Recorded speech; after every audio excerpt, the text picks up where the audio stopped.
Shalom. Ya, kita bersyukur kita sudah melewati bulan yang pertama, bulan Januari, saudara. Di bulan Januari kita sudah belajar ya tentang visi, ya perubahan yang Tuhan nyatakan bagi kita, saudara. Dan juga kita sudah belajar ya moto di tahun ini, apa masih ingat saudara? Trust, strong, and mature, saudara. Saya berharap saudara dapat mengerti semuanya itu, sehingga ketika kita menghadapi perubahan-perubahan di tahun ini, semua kita sudah siap untuk bisa mengalami dan menghadapinya, saudara. Nah, pesan saya ada 2 di bulan kemarin, masih ingat? Banyak berdoa. Tinggallah di dalam firman-Nya, di dalam kasih-Nya, saudara. Dan bulan ini kita akan belajar satu tema, ya ini juga menyangkut soal kepercayaan kita, iman kita kepada Tuhan. Yaitu perjalanan iman ya di dalam Tuhan, saudara. Ya, mari kita buka bersama-sama 1 Korintus pasal yang ke-10. Ayat 1 sampai ke 11. Saya mau ngajak kita baca bersama-sama, saudara. Firman Tuhan ini 11 ayat. Perikopnya adalah Israel sebagai suatu peringatan.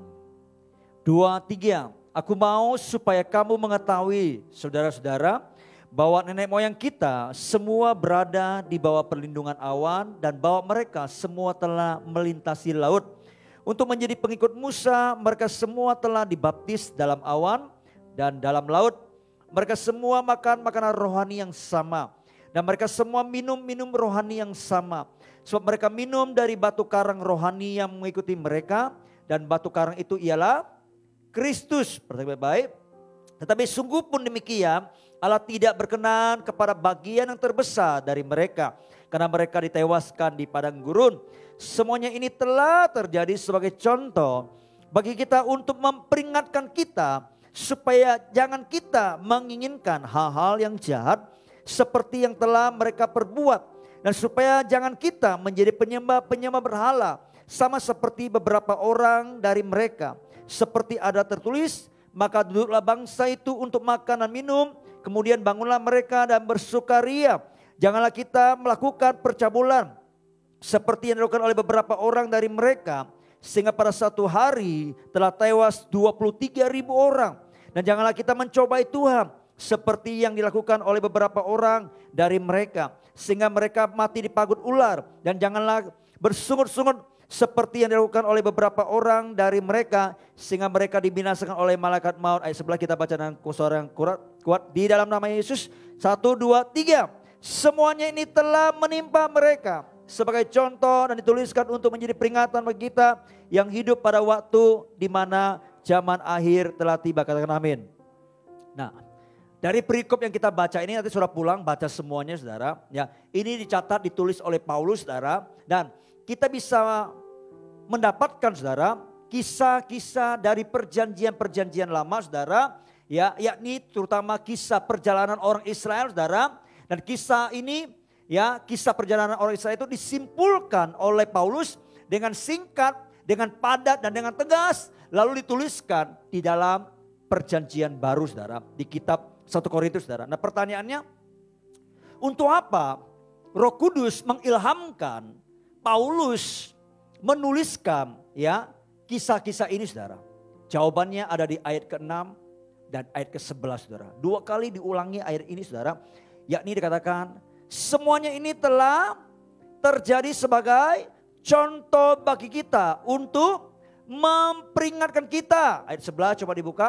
Semuanya ini telah menimpa mereka sebagai contoh dan dituliskan untuk menjadi peringatan bagi kita yang hidup pada waktu di mana zaman akhir telah tiba. Itu sebabnya kalau saudara perhatikan di perjanjian baru, ada banyak kutipan-kutipan, tulisan-tulisan yang ditulis tentang kisah di perjanjian lama. Misalnya di kitab Yudas, penulis Yudas ya itu menuliskan tentang Sodom dan Gomora. Apa yang sudah terjadi di masa di zaman perjanjian lama, saudara. Yudas 1 ayat 7 berkata begini.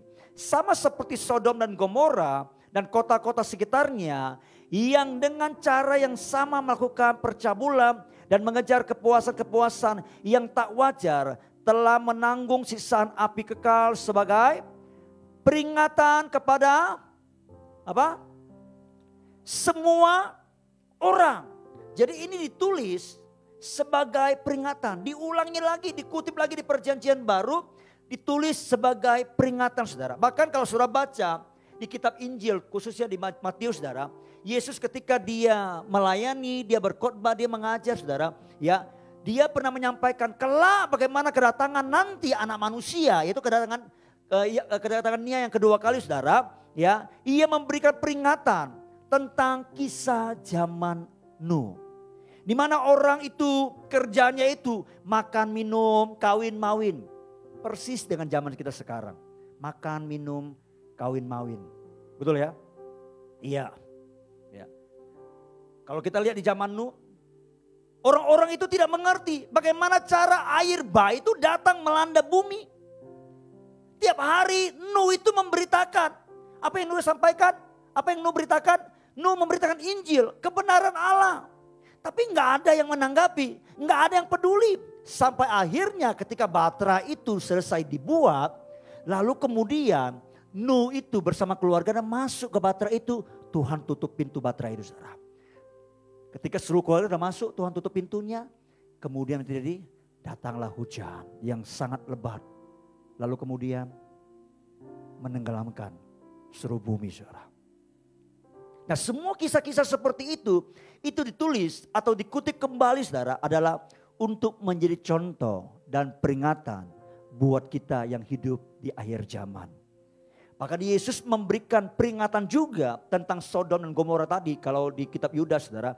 Tapi kalau di kitab Lukas ya nggak salah, ya Yesus itu pernah sampaikan bagaimana dan apa yang terjadi dengan Lot dan keluarganya. Terutama dengan istrinya yang menjadi tiang garam. Jadi Yesus berkata, ingatlah istri Lot. Kenapa? Karena istri Lot itu tidak nurut, tidak taat. Tuhan sudah sampaikan. Ya, lewat Abraham. Abraham berdoa supaya nanti keluarga Lot itu diselamatkan semuanya. Kalau ada 50 orang, kalau ada 40 orang, 30 orang, bahkan sampai 10 orang. Abraham berdoa, Tuhan berkata kalau dapati ada 10 orang, maka aku tidak akan menghukum kota Sodom dan Gomora itu saudara. Tapi tidak didapatkan. Akhirnya Tuhan kirim malaikat untuk menyelamatkan Nuh dan keluarga, Lot dan keluarganya. Sudah diperintahkan jangan menoleh ke belakang. Karena kalian akan diselamatkan. Tapi jadi istri Lot tidak nurut. Dia menoleh ke belakang. Begitu menoleh ke belakang, dia jadi tiang garam saudara. Dan Tuhan ingatkan, ingatlah istri Lot. Kenapa? Kenapa? Karena dia jadi tiang garam. Kenapa jadi tiang garam? Karena dia tidak percaya kepada firman Tuhan. Dia menentang firman Tuhan. Dan apa yang terjadi? Ketika dia menjadi tiang garam saudara. Dia kehilangan keselamatan yang Tuhan sudah sediakan buat hidupnya saudara. Kenapa Yesus dan juga para rasul-rasul di perjanjian baru itu perlu memberitahukan kembali, bahkan menuliskannya kembali saudara, kisah-kisah yang terjadi di perjanjian lama. Karena semua kisah di perjanjian lama saudara, itu ditulis untuk menjadi sebuah contoh dan juga peringatan buat saudara dan saya yang hidup di akhir zaman. Katakan amin. Saya berharap saudara tidak punya pikiran bahwa kita yang hidup di akhir zaman ini saudara, ya itu sudah tidak relevan lagi dengan apa yang terjadi di zaman perjanjian lama. Itu sudah kuno. Nggak sesuai, nggak cocok dengan kita lagi. Apalagi sampai kita punya pikiran bahwa Allah akan mengubah firman-Nya. Tidak saudara, Allah yang kita sembah adalah Allah yang tidak pernah berubah dulu, sekarang dan sampai selama-lamanya. Katakan amin. Dia Allah yang kudus. Dulu dia Allah yang kudus. Hari ini dan yang sampai yang akan datang, dia tetap Allah yang kudus. Dan dia Allah yang setia dengan apa yang dia firmankan saudara. Ya, karena itu apa yang difirmankannya di perjanjian lama, khususnya kepada orang-orang Israel, dengarkan sebaik-baik saudara. Saudara mesti memperhatikan dengan baik, karena itu ditulis kembali untuk menjadi peringatan, menjadi contoh bagi saudara dan saya yang hidup di akhir zaman. Amin. Nah, kita akan belajar apa itu contoh. Ya, apa itu contoh? Coba dibuka slide-nya. Ya, nah, kata contoh itu berasal dari kata Yunani, ya, yakni kata tupos. Sama-sama katakan tupos. Tupos, bukan kantor pos ya, atau tupai, bukan. Tupos. Yang berarti bekas, artinya barang itu sudah ada dulu, tapi tinggal sekarang sudah pernah dipakai jadi bekas. Ya, patung, ya, atau pola, contoh atau contoh peringatan, teladan, gambaran, isi, itu artinya tupos, contoh saudara. Nah kata tupos itu diambil dari kata, asal katanya dari tupto, artinya memukul, ya, yaitu tanda pukulan dicetakkan. Ya, nah ini yang seperti yang Yesus pernah alami ketika Thomas tidak percaya bahwa Yesus telah bangkit. Yesus memperlihatkan dirinya kepada murid-murid yang lainnya. Lalu Thomas berkata begini ketika teman-teman yang lain cerita, guru kita bangkit, Tuhan kita bangkit. Aku gak percaya sebelum aku melihat bekas paku di tangannya. Sebelum aku melihat bekas tombak di lambungnya. Sekali-kali aku tidak percaya. Nah kata bekas itu saudara, itu disebut tupos atau contoh saudara. Jadi pada waktu Yesus disalibkan saudara, itu ada bekas paku pada tangannya saudara. Dan bekas itu adalah contohnya yang dapat diraba, yang dapat disentuh. Ya, saudara bisa bayangkan tiba-tiba mereka yang sudah lihat bekas pakunya, bekas lubangnya di lambung seperti itu, tiba-tiba Yesus nongol kembali gitu kan, perlihatkan kepada Thomas. Thomas berkata, mana lubangnya? Ini, oh bukan lubang paku, ini lubang, bukan lubang paku besar maksudnya. Ini lubang paku payung gitu kan, kecil sekali. Oh ini bukan Yesus, seperti itu. Tapi yang diperlihatkan adalah lubang paku besar. Sampai Yesus berkata, jangan engkau tidak percaya lagi ya. Karena itu berbahagialah orang yang tidak melihat namun percaya saudara. Itu tupos atau contoh. Apalagi ya yang menjadi tupos atau contoh. Ibrani pasal ke-8 ayat ke-5. Ya.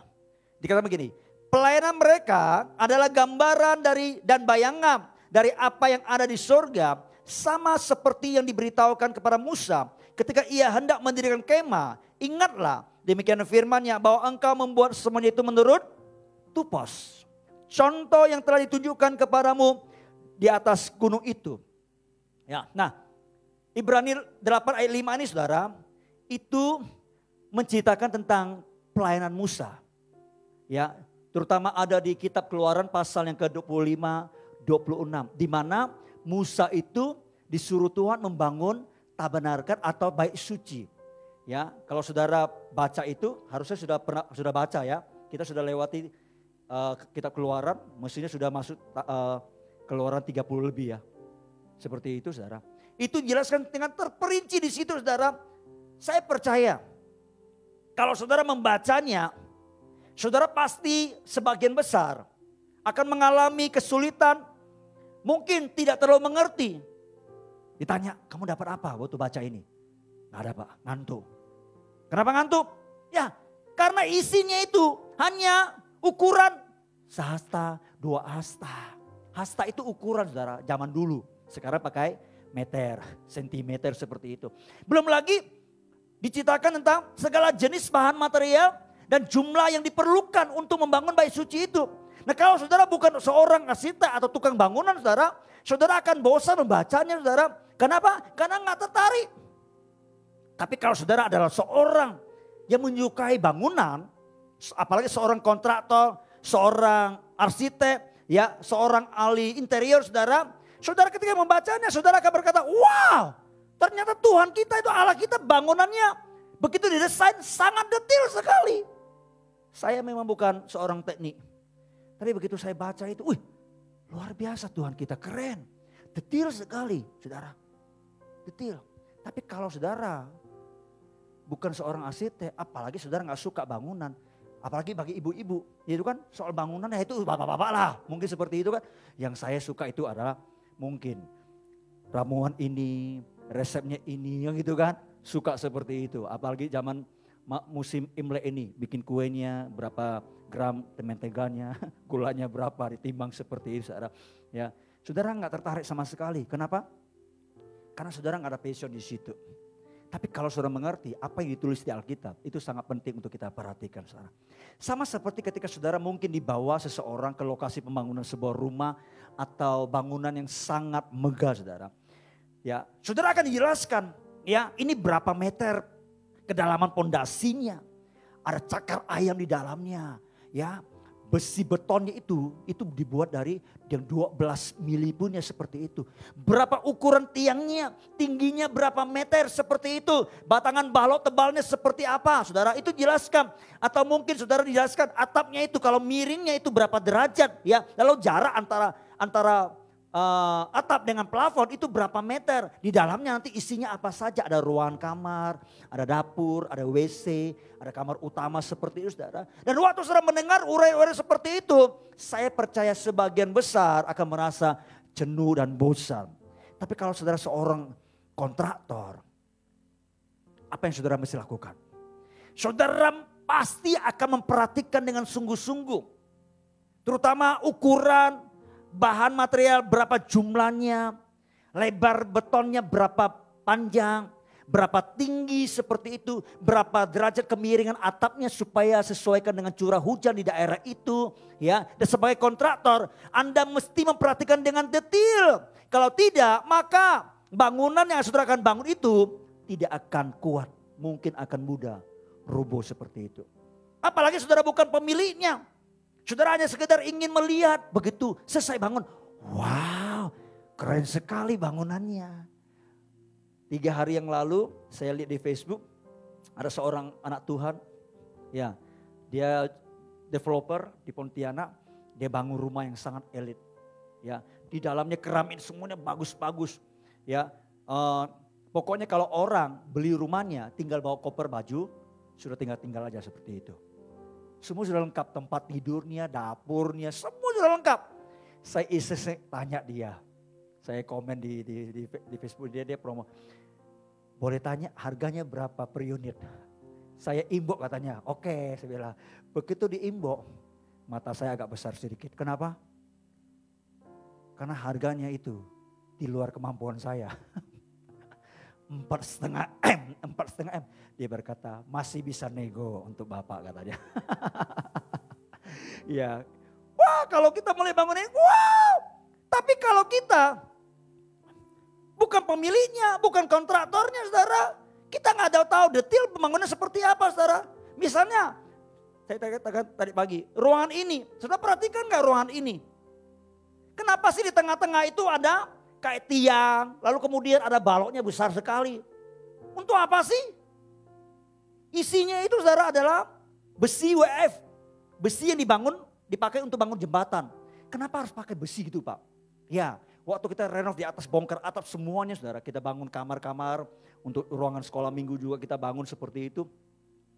Ternyata terjadi kemiringan. Enggak tahu dari awal atau waktu kita renov. Jadi begitu kemiringan, wah ini enggak boleh nih. Lalu yang tadi saya konsul dengan tukang. Perlu dibuat balok baru. Kalau buat balok kan nggak bisa ini. Ya kan, caranya bagaimana? Oh pakai besi. Lalu kemudian dibelilah besi dari Pontianak. Dibawa dengan truk. Ya, satu batang itu nggak salah 12 juta ya. Kita beli. Lalu kemudian kita gali di dalam 2, kita kasih tiang besi. Lalu kemudian balok WF itu, besi WF itu kita naikkan, saudara. Itu belasan orang mengangkatnya. Seperti itu, saudara. Mungkin saudara, kalau saudara tidak pernah terlibat di situ, saudara tidak akan tahu kenapa harus ada seperti itu. Mungkin saudara berkata, saya tidak suka yang begini-begini. Di tengah-tengah ruangan yang bagus begini, ya kok ada tiang-tiang seperti itu. Menghalangi orang lalu lalang gitu kan, seperti itu kan. Iya. Tapi kalau saudara awal terlibat, saudara tahu itu fungsinya sangat penting. Saudara mungkin nggak perhatikan sampai hari ini. Hari ini saya sampai merhatikan. Ini masih terjadi kemiringan nggak? Saya lihat di lantai atas kan temboknya. Ini kalau ada pecah lagi berarti ada kemiringan turun nih. Saya perhatikan, kenapa saya perhatikan? Penting bagi saya. Untuk apa? Saya tidak mau kita lagi ibadah. Tiba-tiba truk tronton lewat, kita kan bergetar gitu kan. Langsung rubuh, kita yang di dalamnya tertimpa semuanya, mati. Nggak ada gempa sih, tapi tertimpa. oleh gedung ini dan mati semuanya. Saya tidak mau seperti itu. Ya. Nah, dengarkan saya baik-baik saudara. Alkitab mencatat bahwa Allah kita itu begitu detail dalam membangun tempat kediaman saudara. Dia adalah pribadi seorang desainer yang sangat luar biasa. Dia juga ahli struktur. Dia tahu berapa bentangan balok untuk membangun bait suci itu saudara. Berapa tinggi tiangnya saudara seperti itu. Dan dia tidak mau ada satupun ya dalam membangun itu cacat saudara. Dia nggak mau pembangunan bait sucinya itu asal-asalan. Kenapa? Karena itu tempat kediamannya saudara. Dia mau dilakukan dengan sempurna. Dan ketika dibangun, disampaikan kepada Musa. Musa itu kan dibawa naik ke gunung. Diperlihatkan di Gunung Sinai seperti saudara. Jadi sebelum Musa membangun saudara, Tuhan sudah perlihatkan tuposnya, contohnya, blueprintnya, sketsanya seperti apa saudara. Dan ternyata Musa itu orang yang pintar sekali. Kenapa? Dijelaskan sama Tuhan. Detail, dia tidak pernah tanya. Lupa tadi apa lagi ya bahan-bahannya ya, berapa ukurannya ya. Dia gak pernah tanya. Dia ingat sekali. Saya berkata ini otaknya itu gak tahu berapa miliar gigabyte saudara. Bisa menampung apa yang Tuhan sampai sedetail. Sama seperti Nuh saudara. Ya kan? Kalau hari ini saudara disampaikan ukuran-ukuran pasti lupa. Ya enggak? Jangankan ukuran-ukuran. Khotbah selesai ini mungkin sudah lupa sebagian besar. Apa yang dikhotbahkan tadi ya? Enggak tahu kan gitu kan. Iya tapi Musa ini orang yang sangat pintar saudara. Ya begitu dia disampaikan Tuhan. Dia tahu detail, dia tuliskan detail sekali seperti itu saudara. Dan itu contoh, itu sama persis. Jadi apa yang dibangun Musa, itu sama persis yang dia lihat di Gunung Sinai yang Tuhan perlihatkan kepada dia. Ya, jadi contoh itu kalau dilakukan, ditiru akan sama persis saudara. Ya, kalau dipraktekkan akan sama persis saudara. Saudara bisa mengerti ini? Halo? Kalau contoh itu ditiru, hasilnya akan sama dengan contohnya. Saya minta kepada kita semua saudara, jadilah contoh yang baik. Cuma berapa orang? Saya minta kepada saudara, jadilah contoh yang baik. Katakan amin. Jadilah contoh yang baik di dalam pelayanan bagi saudara yang melayani. Jadilah contoh yang baik dalam tutur kata. Dalam beribadah. Haleluya. Jadilah contoh yang baik ketika saudara bekerja. Iya. Jadilah contoh yang baik ketika saudara mendukung, memberi. Jadilah contoh yang baik di dalam kemurnian. Di dalam perilaku, di dalam kekudusan. Saudara yang sedang pacaran, jadilah contoh yang baik. Kalau anak Tuhan pacaran seperti apa? Jadilah contoh yang baik terhadap hubungan satu sama lain. Kalau hutang harus bayar. Ya kan? Iya. Loh. Jadi kalau kehidupan ini saudara. Kadang kita ini jadi contoh. Ya. Maka kita perlu hati-hati. Harus jadi contoh yang baik. Dan sebagai contoh itu pengaruhnya sangat besar. Karena contoh memiliki daya impact 70%. Keteladanan itu punya daya pengaruh 70%. Saya minta sekali lagi semua kita yang melayani. Para volunteer. Saudara harus bersikap. Saya ini harus jadi contoh. Karena contoh itu ditiru, maka dia akan diikuti. Dan orang yang meniru mengikutinya saudara akan sama persis seperti itu. Saudara yang senior di sini, jemaat yang sudah lama akan sampai baik-baik. Saudara mesti menjadi contoh, katakan amin. Supaya nanti kalau ada jiwa-jiwa yang baru atau yang baru kali datang, saudara melihat. Saudara adalah orang yang dapat dicontohi. Haleluya. Karena sebagai contoh, saudara jangan menganggap rendah, remeh. Karena contoh itu punya pengaruh yang sangat besar. Dan itu melebihi kata-kata. Iya. Misalnya, kalau saudara ada seorang kepala keluarga. Saudara mengabaikan atau menganggap mungkin. Ya udahlah, hari Minggu ya ibadah gak apa-apalah. Saudara sedang memberikan contoh.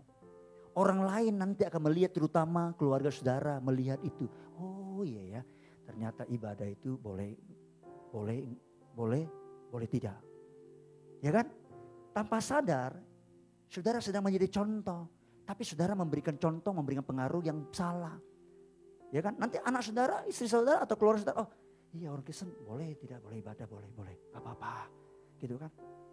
Saya menemukan sekarang ada banyak TikTok yang dari orang-orang Kristen, tanda petik yang tidak pernah belajar Alkitab. Sembarangan buat statement. Ada beberapa itu gembala loh. Itu saya tahu kan di gereja ini sudah gereja yang sangat menganut doktrin universal, saudara. Dikatakan begini, nggak apa-apa minum alkohol itu nggak apa-apa. Karena ada Alkitab berkata, jangan kau cuma hanya minum air, minum anggur juga seperti itu kan, ada ayatnya. Tapi dia nggak tahu bahwa konteks seperti apa. Diajarkan boleh minum, boleh. Itu dikompromi seperti itu. Mestinya kan kita mengajarkannya, boleh nggak kita minum anggur? Boleh. Di mana? Kalau bisa, jangan di depan umum. Di kamar kayak untuk kesehatan kan, ngapain harus pamer-pamer? Iya nggak? Ya. Bukankah Yesus juga bikin air jadi anggur di depan semua orang? Itu kasusnya beda lagi konteksnya, saudara, seperti itu. Ya kan? Karena dia sangat menghargai keluarga. Dia tidak mau keluarga itu dipermalukan. Ada banyak yang seperti itu, saudara. Menjadi contoh yang tidak baik. Ya. Nah, saudara, kalau saudara sebagai kepala keluarga, tadi saya katakan, saudara berkomitmen apapun yang terjadi kecuali tergeletak di tempat tidur di rumah sakit, nggak bisa bangun. Kalau hari Minggu, saya akan tetap ke gereja dimanapun saya ada. Saya akan memimpin sesi rumahku itu mencari Tuhan beribadah. Saya sudah komit dengan keluarga. Kita jalan-jalan, kita libur aja. Mau keluar negeri apapun, saudara. Hari Minggu tetap kita cari gereja. Walaupun kita yang cari dapat gereja itu kalau di Google, aduh lihat gerejanya kecil sekali.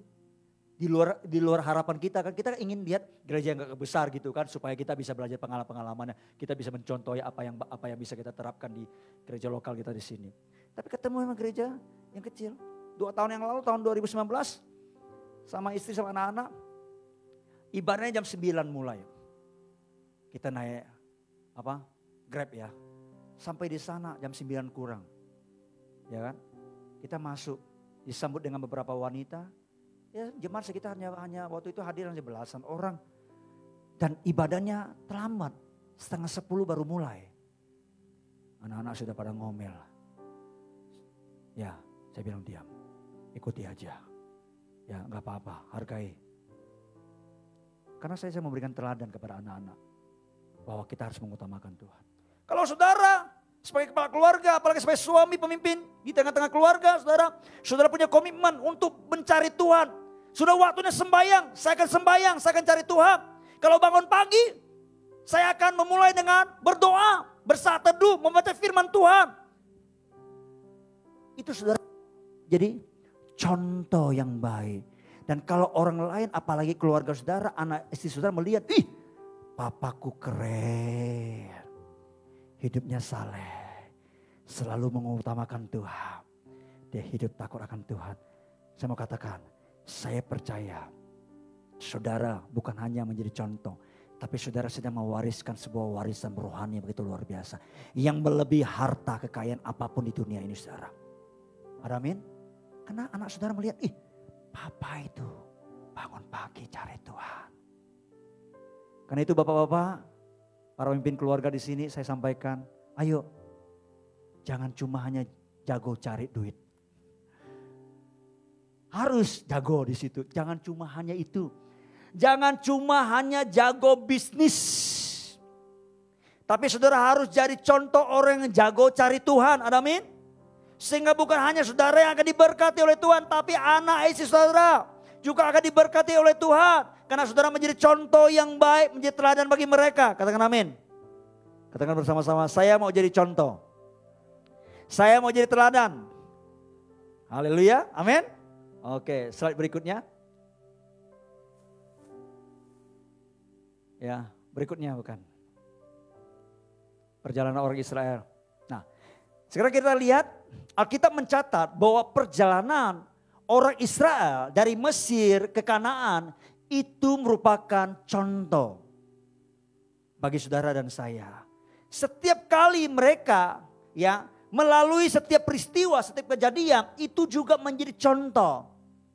Bahkan lebih lagi ketika mereka melakukan pelanggaran, maka Alkitab berkata ada penghukuman atas pelanggaran mereka. Kenapa harus dihukum? Kalau enggak dihukum saudara, kira-kira dampaknya seperti apa menurut saudara? Kalau kita baca kisah ini misalnya gini. Ya, setiap kali ada pelanggaran dari orang Israel, mereka tidak dihukum. Maka apa yang terjadi saudara? Maka yang terjadi saudara, kita akan melihat ada pelanggaran yang lain lagi. Karena tidak dihukum, tidak didisiplin saudara. Maka orang lain yang melihat itu, oh boleh ternyata ya, boleh. Padahal itu pelanggaran seperti itu saudara. Maka kalau semua orang membaca seperti itu, ketika ada pelanggaran dan tidak didisiplin, tidak dihukum saudara, maka akan terjadi kekacauan saudara. Saudara bisa bayangkan ya, setiap kali kalau ada orang melanggar, misalnya lampu merah dan tidak ditilang, tidak dihukum, tidak didisiplin saudara, mau jadi apa jalan raya itu saudara, betul nggak? Pasti kacau sekali seperti itu saudara. Jadi pelanggaran itu saudara harus didisiplin, harus ada hukumannya. Dan Alkitab menuliskan ketika orang-orang Israel mereka melakukan pelanggaran saudara, Allah melakukan pendisiplinan, Allah melakukan penghukuman. Dan tujuannya penghukuman itu bukan untuk mematikan mereka, tapi untuk mendidik mereka saudara. Hukuman yang diberikan oleh Allah kepada mereka, ya waktu di padang gurun ketika orang-orang Israel melakukan kesalahan saudara, itu merupakan juga contoh bagi saudara dan saya. Peringatan itu berguna untuk memperlengkapi kita, untuk memberikan pemahaman kepada kita, untuk memberikan penjelasan kepada saudara dan saya sebagai bukti bahwa apa yang Tuhan timpakan kepada orang Israel di padang gurun itu juga dapat terjadi buat setiap kita kalau kita berbuat hal yang sama. Yang mengerti katakan amin. Jadi apa yang Tuhan lakukan terhadap orang Israel di perjanjian lama, kalau mereka salah, mereka didisiplin, dihukum saudara, itu ditulis menjadi contoh dan peringatan buat kita. Hukuman-hukuman yang dinyatakan itu saudara adalah sebagai hukuman, sekali lagi, untuk menjadi contoh dan peringatan buat kita. Jadi kalau kita baca di Alkitab, misalnya kita menemukan orang-orang Israel itu, ya, mereka berbuat dosa, mereka berbuat salah, mereka melanggar, mereka menyembah berhala. Ya, ketika mereka ada di Gunung Sinai, Musa itu naik, mereka menyembah berhala. 40 hari, 40 malam, Musa itu belum turun-turun. Ya, Musa lagi naik Gunung Sinai untuk mencari Tuhan. Dia berpuasa, tidak makan, tidak minum saudara, untuk mendapatkan firman Allah. Umatnya dibawa seperti kuda liar. Mereka berkata, Musa itu pemimpin kita nggak tahu apa yang terjadi dengan dia. Jadi mari kita buat lembu emas. Kita menyembahnya, saudara. Padahal di atas gunung itu mereka masih bisa melihat ada kemuliaan Allah. Masih ada kilat, ada petir, saudara, seperti itu, saudara. Itu tanda bahwa Allah ada di situ dan Musa juga ada di situ, saudara. Tapi orang Israel, mereka dibawa, saudara. Mereka buat pesta dan bersukaria. Tadi yang kita baca 1 Korintus pasal 10 itu, saudara. Mereka bersukaria. Nah, kata bersukaria itu, saudara, terjemahan lain dikatakan begini, saudara. Mereka melakukan pesta seks di dalam penyembahan lembu emas itu, saudara. Dan waktu kita membaca kisah ini, saudara, lalu kemudian ternyata di kisah ini mereka tidak dihukum. Karena mungkin Allah itu, kita berkata, Maha Kasih. Sekalipun mereka sudah melakukan dosa ini, dosa itu, dan mereka tidak dihukum. Jangankan dihukum, ditegur pun tidak. Waktu kita baca kisah ini, saya sangat percaya. Pasti dalam hati kecil kita, pasti ada pertanyaan besar. Ada yang salah ini. Betul gak? Sudah salah tapi gak dihukum. Pasti ada yang something wrong kalau begitu. Saudara mengerti apa yang saya sampaikan ini? Misalnya gini, kita membaca sejarah bangsa kita, saudara. Ada pemberontakan. Ya, beberapa dasarawasa yang lalu seperti itu. Ada orang-orang melakukan kejahatan, ada orang-orang membunuh. Tapi pemerintahan kita diam saja. Aparat polisi membiarkannya, TNI mengabaikannya. Dan orang-orang yang berontak itu tidak dihukum. Orang-orang yang berbuat jahat itu tidak ditangkap. Tidak ditindak seperti itu. Maka kita sebagai anak bangsa, di kemudian hari ketika kita membaca sejarah bangsa kita, kita pasti berkata, ini ada yang salah dengan negara ini. Kok seolah-olah bangsa ini seperti hutan rimba. Betul? Siapa yang kuat, dialah yang menang. Kok nggak dihukum orang-orang yang berontak itu? Kok nggak ditindak orang-orang yang berbuat jahat itu? Ada yang salah dengan bangsa kita ini. Pasti kita ngomong seperti itu. Tapi waktu kita baca, begitu ada kasus pemberontakan terjadi, aparat langsung bertindak. Ada orang berbuat jahat, polisi langsung menangkap, pengadilan langsung menghukum seperti itu. Lalu kita akan berkata, aku bangga dengan bangsa ini. Kenapa? Karena ada upaya setiap kesalahan itu ditindak dan dihukum. Yang salah diadili seperti itu. Betul nggak? Iya. Jadi sama seperti kita kalau kita jadi orang tua. Kalau ada anak kita yang salah, lalu kita diamin, saudara. Kita nggak tegur, kita nggak disiplinkan. Itu kita orang tua yang salah loh. Orang tua yang error, betul? Atau mungkin kita sebagai anak, waktu kita melakukan kesalahan, ortu kita diamin. Ortu kita nggak ngelototi dengan matanya gitu kan. Seperti itu, ya, nggak menegur, nggak mengkoreksi seperti itu. Itu artinya kita anak yang malang. Kenapa? Itu berarti kita nggak dikasih, saudara. Jangan pernah berkata, papa mamaku adalah orang tua yang baik. Kalau saya melakukan kesalahan, mereka tidak pernah menegur. Mereka tidak pernah mengkoreksi. Mereka tidak pernah mendisiplin. Jangan bangga. Itu sesuatu yang salah. Sesuatu yang salah. Yang benar adalah ada kesalahan, ada koreksi. Tentu sesuai dengan tingkatan kesalahan itu, betul? Ada disiplinnya. Kalau sudah sampai tidak bisa disiplin, berarti ada hukuman. Seperti saudara. Saya pernah baca sebuah kisah, ada seorang anak sewatawayang, saudara. Orang tuanya kaya, tiba-tiba papanya meninggal, mamanya membesarkan anak itu sangat dimanjai, disayang, anak satu-satunya seperti itu. Anaknya minta apa dia dipenuhi, semuanya anaknya lakukan kesalahan didiami, nggak pernah ditegur, nggak pernah didisiplin, nggak pernah dihukum, nggak pernah dimarahin seperti itu. Sampai anaknya remaja, terlibat pergaulan bebas dan masuk dalam dunia kejahatan. Anaknya kemudian membunuh, kemudian ditangkap sama polisi. Ketika anaknya dijebloskan penjara, mamanya datang menjenguk. Nah, gimana kabarnya? Baik, Ma. Kamu makan apa? Nanti mama masain. Ya. Dia bilang sama mama, Mama, boleh enggak aku minta sesuatu dari mama. Karena anaknya akan dihukum mati, saudara. Karena dia terlibat pembantaian. Ya, dari satu keluarga harus dihukum mati oleh pengadilan. Ma, boleh enggak? Mamanya berkata, apa yang kau minta, nak? Mama pasti akan berikan. Mama, boleh enggak aku minta aku netek susu mama. Mamanya keluarkan susunya di tetek. Apa yang anak itu lakukan? Anak itu gigit puting susunya. Mamanya menjerit, kenapa kamu lakukan seperti itu? Dia berkata, karena mama jahat. Mama tidak mengasihi aku. Dan mama tidak pernah menegur ketika aku bersalah. Karena itulah aku ada di sini. Saudara, jangan bangga. Kalau sudah jadi anak, papa, mamamu tidak pernah tegur, tidak pernah marah. Saya percaya jadi orang tua yang benar adalah pasti anak.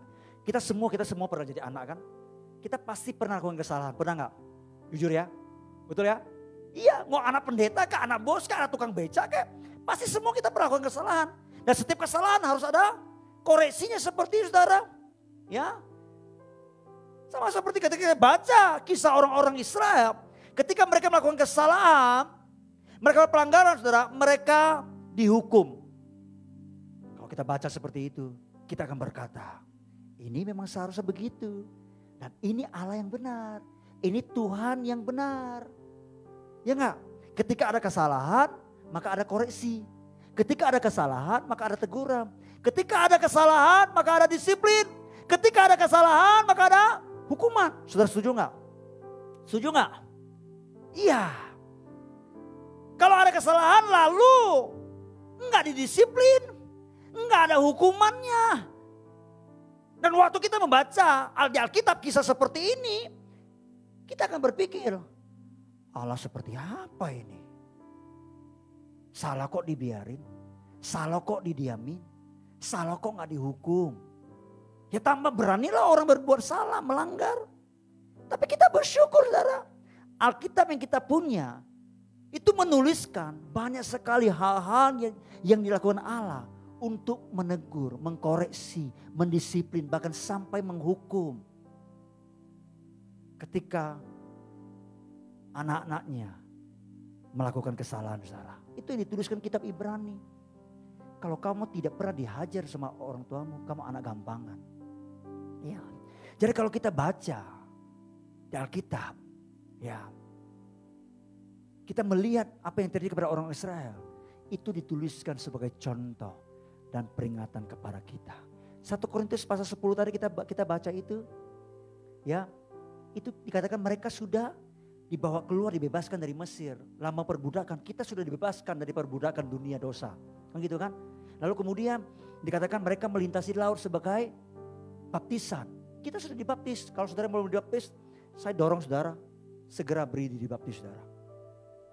Tapi Alkitab berkata, sekalipun seperti itu, mereka makan minum dari batu karang. Siapa batu karang itu? Kristus. Ya kan? Kita ini menerima kehidupan batu karang dari Kristus. Tapi Alkitab berkata, sekalipun seperti itu, sebagian besar mereka ditewaskan. Tidak berkenan di hadapan Tuhan. Jadi mesti hati-hati. Kalau kita sudah diberikan kasih karunia keselamatan, kita perlu menjaganya dengan baik. Amin. Jangan suka-suka. Jangan ikuti kalau ada ajaran itu membuat kita kompromi. Ya, kayak tadi tuh minumnya tidak salah. Tapi kalau ngajarkan begitu itu membuat orang itu nggak punya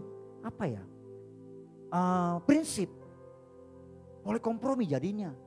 Seperti itu. Ya, haleluya.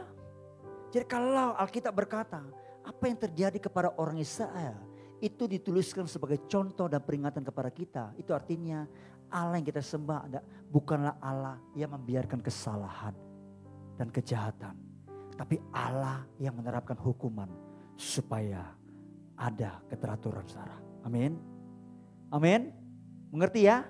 Iya. Jangan berkata kita ini anak perjanjian baru. Di dalam Kristus tidak ada penghukuman. Betul, mungkin kita tidak dibuang ke neraka. Ya. Tapi tetap pendisiplin itu ada. Saya temukan cukup banyak. Ada orang dia sudah melayani, tapi karena kepahitan dia tinggalkan pelayanan. Dia berbuat sesuatu yang menentang Tuhan. Lalu yang terjadi? Dia sengaja berbuat dosa. Dia melacur.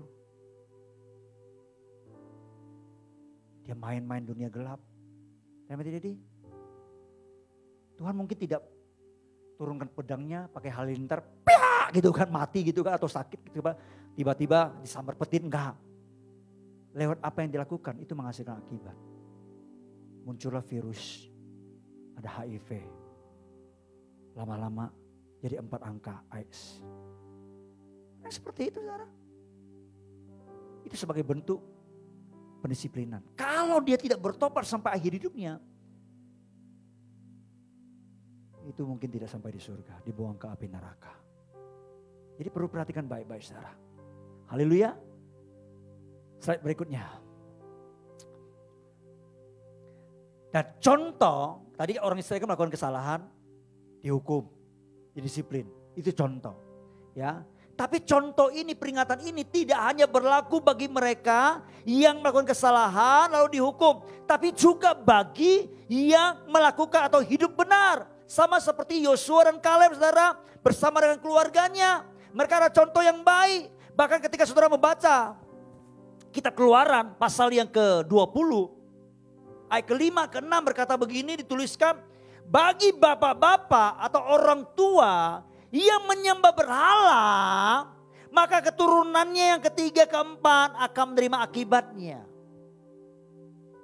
Yang salah kan? Tapi dikatakan bagi bapak-bapak yang benar yang mengasihi Tuhan, maka keturunannya bahkan beribu-ribu keturunannya akan mengalami akibat yang luar biasa. Tuhan akan berkati. Karena orang tua mereka taat kepada Tuhan. Saudara. Wih, luar biasa kan? Adil kan? Adil gak? Yang salah dihukum. Yang benar diberkati. Ya kan? Bahkan keturunannya. Saudara bisa bayangkan ya. Karena itu saya sampaikan. Misalnya bapak-bapak. Ya, di sini. Tuhan berkata begini, keturunanmu ya, bukan yang ketiga, bukan yang keempat. Mungkin belasan keturunanmu ke depan itu akan menjadi orang besar. Karena kamu mengasihi aku. Apa yang kalian lakukan? Bapak-bapak, para pemimpin keluarga, apa yang kamu lakukan? Anda akan berusaha lebih sungguh-sungguh mengasihi Tuhan. Kenapa? Karena Anda sudah sampaikan jauh ke depan. Ada keturunanmu yang akan diberkati. Menjadi orang hebat. Itu yang Daud lakukan, saudara. Tuhan berkata begini, nanti keturunanmu itu akan membangun baitku itu loh. Ketika Tuhan sampaikan itu, dia tersungkur masuk ke bait Allah. Dia berkata, siapakah aku ini Tuhan? Sejumlah rentetan manusia ke depan aku ini, engkau sudah tunjukkan seperti apa. Dan dia sangat mengasihi Tuhan, saudara. Ayo bapak-bapak dan semua kita di sini. Kita komit, kita lebih sungguh-sungguh mengasihi Tuhan. Karena akan berdampak kepada keluarga kita, kepada cucu kita, cicit kita, cecet kita, cocot kita, dan cucut kita nanti. Wah saudara, dan itu dimulai dari saudara dan saya.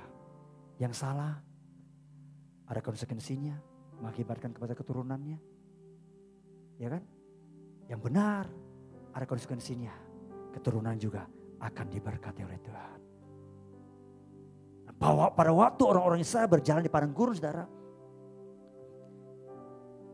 mereka banyak melakukan kesalahan, saudara. Dan Tuhan menyampaikan itu, dituliskan buat kita. Waktu kita membaca ini, itu sebagai sebuah contoh dan peringatan, saudara.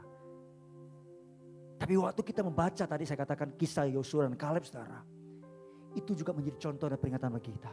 Kalau kita mengikuti jejak seperti Yosua dan Kaleb bersikap seperti itu, kita akan menerima hal yang luar biasa yang Allah janjikan untuk mereka dan untuk kita bisa mengalami, saudara. Amin.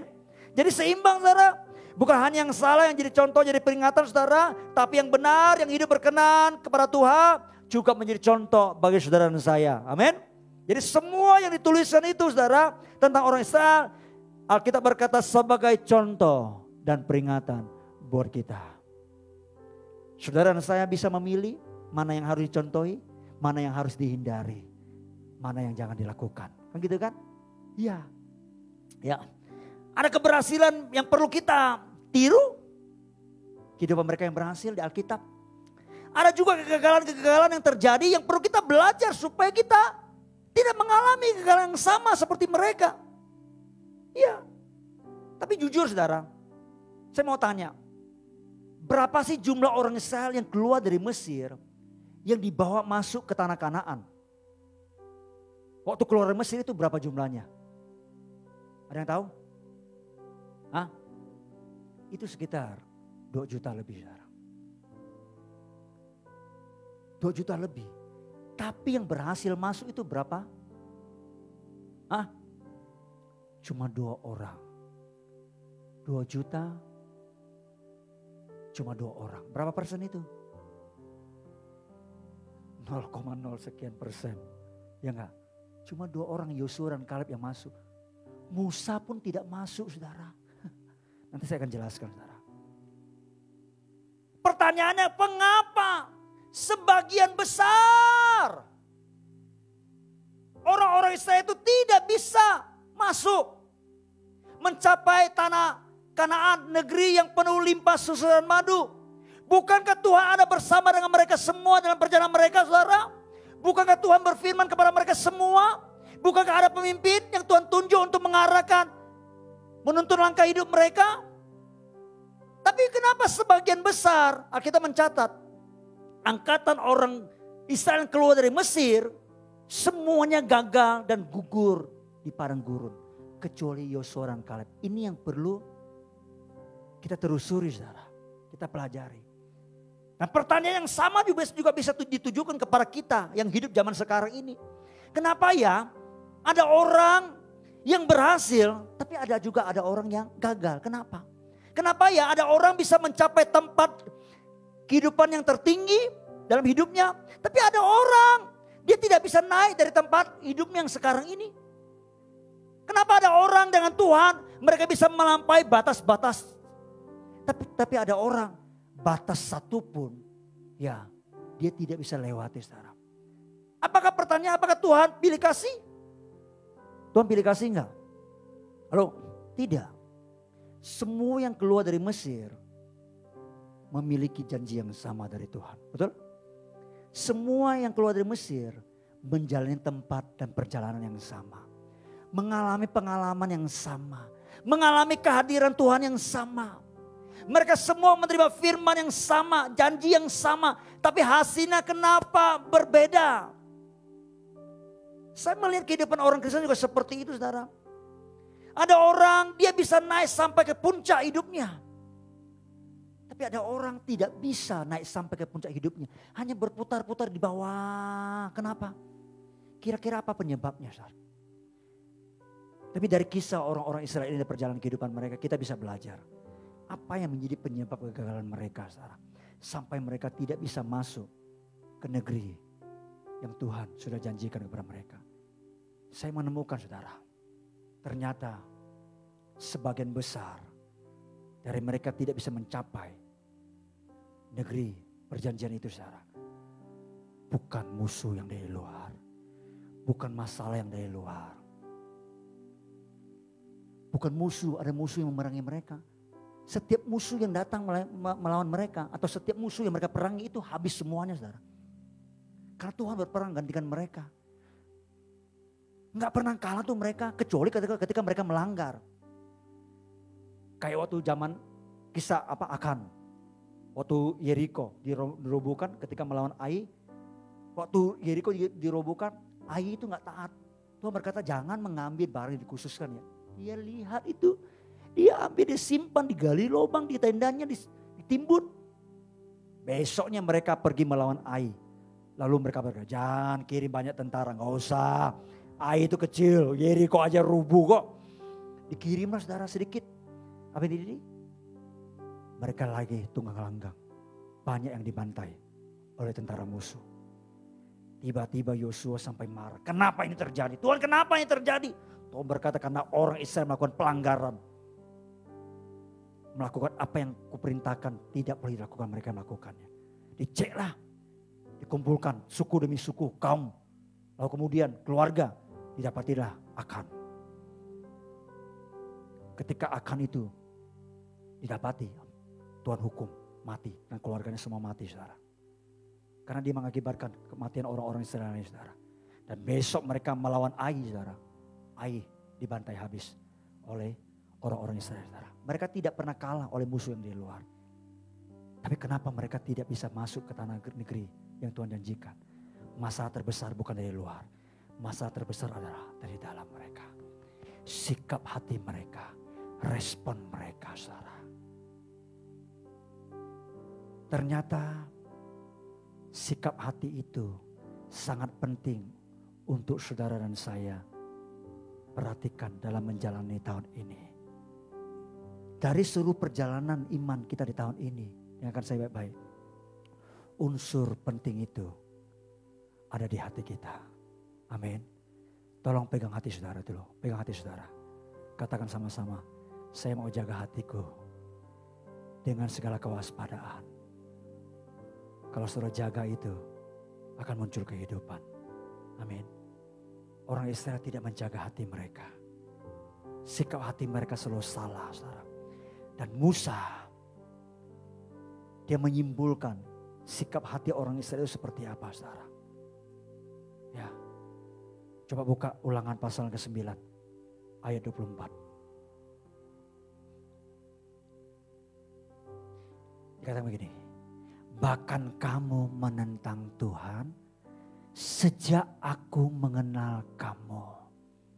Musa berkata, sejak dari awal aku mengenal kamu. Kamu itu selalu menentang Tuhan.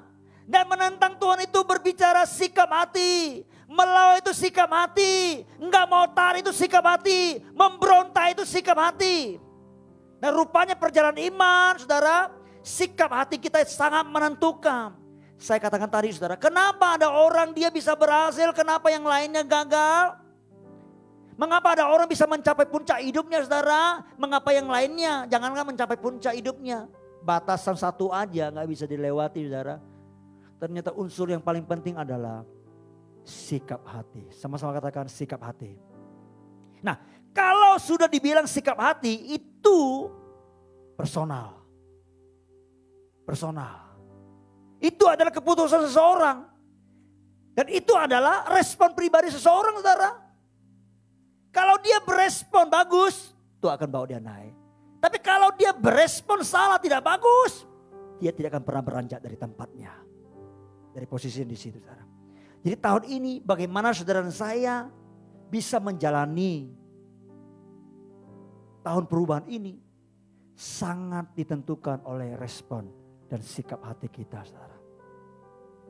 Karena itu tolong perhatikan sikap hati kita ini.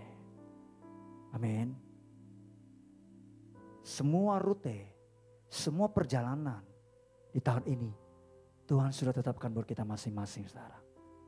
Dengarkan baik-baik. Semua tempat yang akan kita kunjungi, semua area dan kejadian, peristiwa yang akan kita ngalami, kita lewati, ya, itu Tuhan sudah tentukan.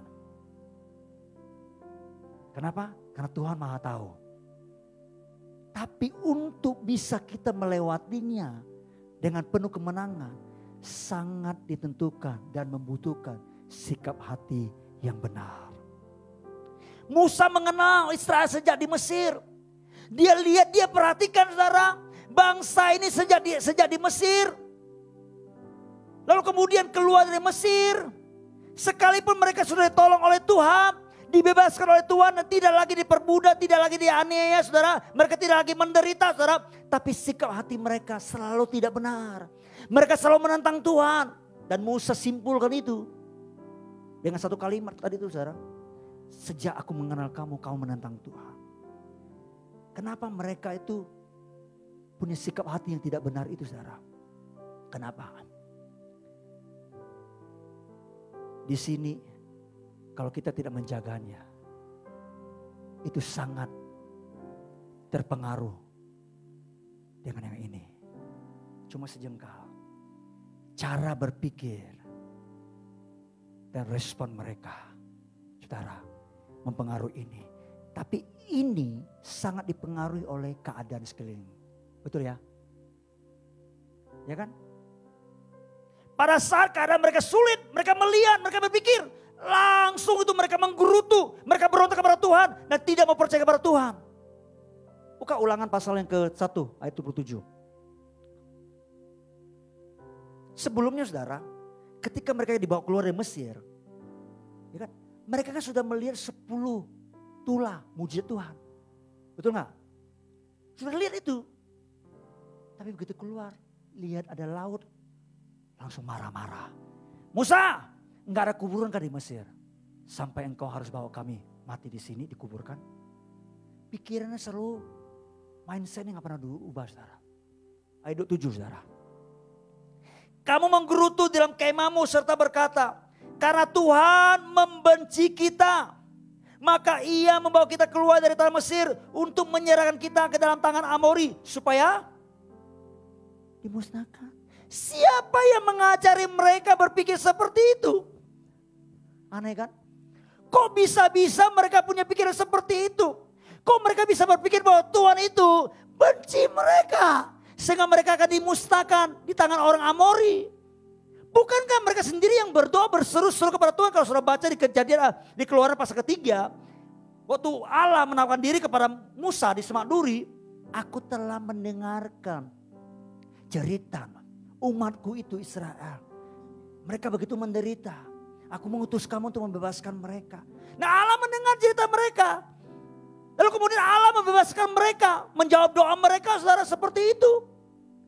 Tuhan datang. Membebaskan mereka dari perbudakan. Tapi kok bisa punya pikiran bahwa Tuhan benci mereka. Tuhan bebaskan mereka. Mereka punya pikiran untuk dimusnahkan. Kok bisa punya pikiran seperti itu saudara? Siapa yang ngajarin saudara? Ya kan? Siapa yang ngajarin kita? Kalau misalnya kita lagi konflik dengan seseorang, dengan suami, dengan istri. Kita pikiran, kita berkata, suamiku itu, istriku itu gak mengasihi aku lagi. Ya kan? Betul gak? Kalau jujur ya, kalau kita sebagai anak, ya orang tua kita mungkin memarah kita, mendisiplin kita ketika melakukan kesalahan. Lalu kita berpikir, papa mamaku tidak mengasihi aku lagi. Siapa yang ngajarin? Coba. Betul gak? Anak-anak di sini pernah berpikir seperti itu gak? Pasti pernah kan? Ya. Kalau ada sesuatu, Pak Pendeta itu sudah tidak mengasihi aku lagi, tidak peduli lagi. Siapa yang berkata tidak pedulikan? Saya setiap hari doakan saudara. Hanya sebagian besar sini nama-nama saya belum terkenal. Kecuali saudara yang punya Facebook, gitu kan. Saya sebutkan nama-nama saudara. Kayak Yuyun, iya kan. Kayak Erna, kayak yang lama-lama saya sebutkan namanya. Keluarga demi keluarga, keluarga Ko Aciu, keluarga Ko Aki, keluarga Acun, ya kan, Aket, ya, aku, Nenek Wendy. Kita sebutkan sesuatu, ya, kita doakan, apalagi volunteer. Setiap hari kita sebutkan sesuatu, ya, Tuhan, tolong mereka hari ini. Mereka mungkin punya pergumulan yang hamba tidak tahu sebagai gembala. Datanglah kepada mereka, hibur mereka, kuatkan mereka, teguhkan mereka Tuhan. Aku terbatas untuk menolong mereka. Apalagi kalau kita mendengar masuk rumah sakit. Tuhan, hamba-Mu tidak bisa ke rumah sakit. Karena memang rumah sakit itu terbatas untuk orang kunjungi. Itu kan. Tolonglah mereka, hibur, kuatkan mereka. Dan beri kesembuhan Tuhan. Kita mendoakan terus. Siapa yang berkata bahwa saudara tidak dipedulikan? Sama seperti orang Israel. Kok di hati mereka bisa seperti itu? Mereka bisa melihat Tuhan itu dengan cara seperti itu. Di mana sumber pemikiran seperti itu saudara? Peristiwa keluar dari Mesir itu peristiwa yang sangat besar. Sangat menakjubkan. Sampai-sampai Tuhan berkata, tidak boleh dilupakan, itu Paskah bagi orang Yahudi saudara. Harus diperingati, diingat turun-temurun sampai hari ini saudara. Karena itu peristiwa yang sangat besar dan tidak boleh dilupakan saudara. Mereka mengalami mujizat Allah. Tadi saya katakan 10 tulah itu depan mata mereka. Sampai tulah yang terakhir mereka melihat loh. Malaikat maut lewat. Dengan jeritan dari binatang sulung. Sampai anak sulung dari Mesir. Mati saudara. Dan anehnya Tuhan berkata, nanti ya minta harta sama tuan-tuanmu itu, orang-orang Mesir itu. Mereka lakukan, mereka minta, aneh kan? Dikasih. Itu kan mujizat. Dan itu gak boleh dilupakan seperti itu. Tapi kenapa? Mereka sampai berkata, Tuhan benci. Bahkan sampai mereka ketika dibawa ke padang gurun, saudara. Tuhan berkata begini, 40 tahun aku pelihara. Gak ada makanan di padang gurun. Gak ada air minuman di padang gurun. Tapi mereka bisa hidup. Setiap hari mereka menyaksikan mujizat Tuhan. Tuhan buat roti turun dari surga. Saudara pernah lihat itu? Saya kepingin lihat itu tapi belum pernah terjadi. Zaman sekarang. Mereka dulu melihat dengan mata mereka. Ya, tapi cara berpikir mereka, sikap hati mereka salah. Begitu ketemu masalah, dikontrol, dipengaruhi oleh masalah sekelilingnya. Langsung ngomongnya, Tuhan itu nggak sayang sama kita, dia benci kita. Padahal Tuhan sudah ngomong kan, kalau kamu mengasihi aku, jangankan kamu, beribu-ribu keturunan aku berkati. Kan begitu. Jadi saudara kalau mengalami pergumulan persoalan, dengar saya baik-baik. Jangan berkata Tuhan tidak mengasihi saudara. Kalau pergumulan persoalan yang terjadi, penderitaan terjadi karena mungkin kesalahan, dengarkan baik-baik. Tuhan mengasihi saudara. Karena saudara sedang didisiplinkan. Tapi kalau saudara gak punya kesalahan apapun, saudara mengalami penderitaan ini, dengarkan baik-baik. Itu artinya Tuhan bawa saudara naik level. Amin. Haleluya. Ayat 28. Lanjut ya, sedikit lagi saudara saya tutup. Kemana pula kita maju, saudara-saudara, kita membuat hati saudara kita telah membuat hati kita tawar dengan mengatakan orang-orang itu lebih besar dan lebih tinggi daripada kita. Kota-kota di sana besar dan kubu-kubunya sampai ke langit. Lagi pula kami melihat orang-orang enak di sana. Ketika itu aku berkata kepadamu, ini Musa, janganlah gemetar, janganlah takut kepada mereka. Tuhan Allahmu yang berjalan di depanmu, dialah yang akan berperang untukmu sama seperti yang dilakukannya bagimu di Mesir di depan matamu. Di padang gurun, di mana engkau melihat bahwa Tuhan Allahmu mendukung engkau seperti seorang mendukung anaknya. Sepanjang jalan yang kamu tempuh sampai kamu tiba di tempat ini. Tetapi walaupun demikian kamu tidak percaya kepada Allah, Tuhan Allahmu. Yang berjalan di depanmu di perjalanan untuk mencari tempat bagimu di mana kamu dapat berkemah dengan api pada waktu malam dan dengan awan pada waktu siang. Untuk memperlihatkan kepadamu jalan yang harus kamu tempuh. Ketika Tuhan mendengar gerutumu itu, ia menjadi murka dan bersumpah. Tidak seorang pun dari orang-orang ini, angkatan yang jahat ini akan melihat negeri yang baik yang dengan sumpah kujanjikan untuk memberikannya kepada nenek moyangmu. Kecuali Kaleb bin Yefune, dialah yang akan melihat negeri itu dan kepada anak-anaknya akan kuberikan negeri yang diinjaknya itu. Karena dengan sepenuh hati ia mengikut Tuhan. Musa sudah ingatin orang-orang Israel. Yosua dan Kaleb juga sudah ingatin mereka, saudara. Yosua berkata, kita bisa mengalahkan musuh-musuh itu. Kita pasti bisa masuk ke negeri yang Tuhan janjikan itu. Karena Tuhan ada di depan kita. Dia berperang gantikan kita, saudara. Sudah ingatkan, saudara. Tapi mereka tidak percaya. Ayat 37. Juga kepadaku, ini Musa ya. Tuhan murka karena kamu dan ia berfirman. Juga engkau tidak akan masuk di sana. Ini tentang Musa. Nah peristiwanya begini. Di Meriba atau di Mara, saudara. Meriba namanya. Waktu itu gak ada air. Ini bukan yang pertama kali tidak ada air. Ini sudah kesekian kali, saudara. Ya. Dan mereka itu ketika ada air, mereka menggerutu. Mereka berantem dengan Musa. Tapi di kitab Bilangan pasal yang ke-30 gak salah ya. Itu Alkitab mencatat mereka bukan berantem dengan Musa. Tapi berantem dengan Tuhan. Mereka melawan pemimpin. Tapi Alkitab mencatat mereka berantem dengan Tuhan, saudara. Lalu yang terjadi? Musanya terpengaruh emosi. Dan waktu itu terjadi Musa hatinya sangat susah. Tuhan berkata begini. Panggil tua-tua Israel, kumpulkan mereka. Dan aku perintahkan kamu nanti. Kamu katakan kepada gunung batu itu keluar air. Ya, tapi yang terjadi? Musa karena emosi, saudara. Dia bukan ngomong sama gunung batu itu. Dulu kejadian pertama di tempat yang sama.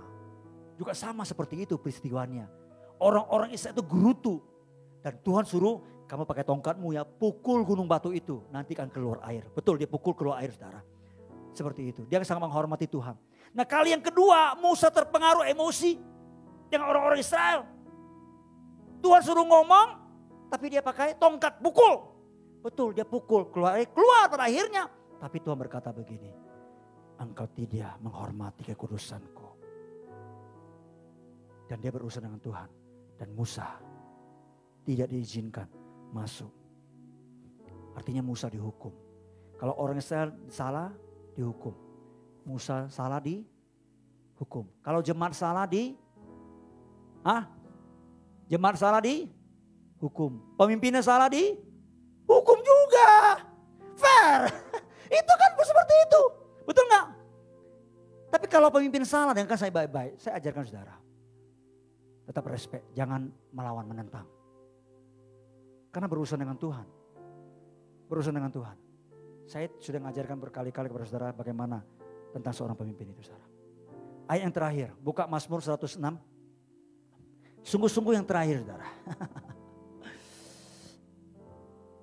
Mereka menolak negeri yang indah itu, tidak percaya kepada firman-Nya. Sikap hati yang tidak benar itu berupa memberontak, menentang, tidak percaya pada firman-Nya, menolak firman-Nya, enggan, malas melakukan firman-Nya. Bahkan ada yang nyinyir.